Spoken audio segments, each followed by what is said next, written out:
Hey, so a typical day in the studio for me might involve teaching people so many different numerous things at the same time. Many schools and academias and colleges will work on the base that they're teaching everybody the same thing together, right? I would probably find that really, really boring, to be honest. I think I've done it the odd time. I did it in Berlin the odd time, and it just didn't work for me at all. I much prefer the excitement of going from one student to the other and teaching them. This is just today, a little flash from today. Here we have Fez. She is brand new. She's learned underpainting and she's putting a cloud system on top. She's learning sfumato and more opaque work. Here's her study page here on the canvas. Here's a person with me a little longer, Anne. Beautiful painting from Dalkey. And remember, I'm a big fan of Russian painting from 1850 on in landscape. Here's a study I did of head today. We'll zoom in on that. This is 2 passes in it, by the way. 2 passes. This is the piece, and then I've really got to do a big shout out to the student. So I don't normally take young students, but a mother approached me and asked me Italian mother, would I take her daughter who's really interested in art and wants to make a portfolio for college? And I agreed on the base that if they're doing a portfolio, I'll agree to do it. If they're really interested in art or fashion or design and they're 17 and they really want to do that, I'll take them on. This student here, Roisin, she's 17. She's done around 8 classes with me and she's doing really well, you know. This is pretty complex stuff. This is 2 layers in it so far. As I mentioned, here's the study I did today, which has 2 layers. But in this one, we're showing what's called sfumato, a double layering system, and everything's out of focus. You know, you take your head, you do it out of focus. You know, you only bring the detail later on.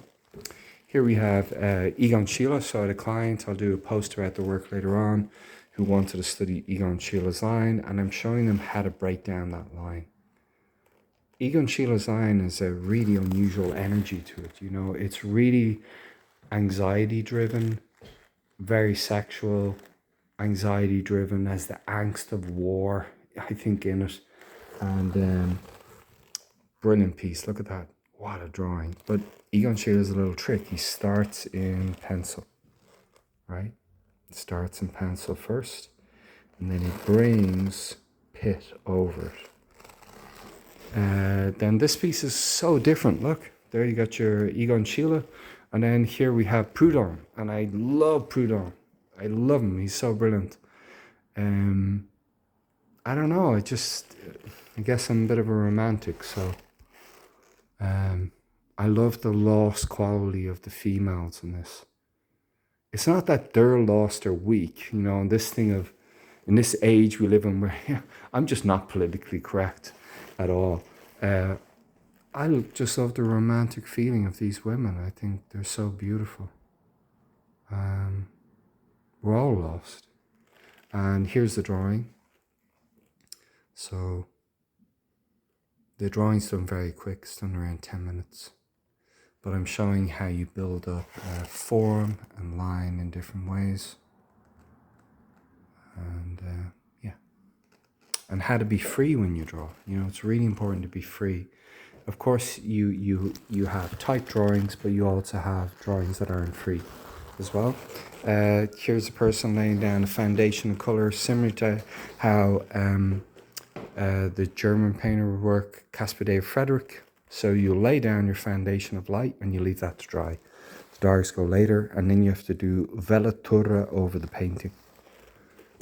That's a complex term. Jenny Saville. Beautiful work here. Really love this. There's a small version here, look. Great piece. Bamboo with all engravings on it. And then this is the larger work here. And then this really beautiful abstract work here. I think this is my favorite one. I'll just grab this up here. Let's grab it here and put it here.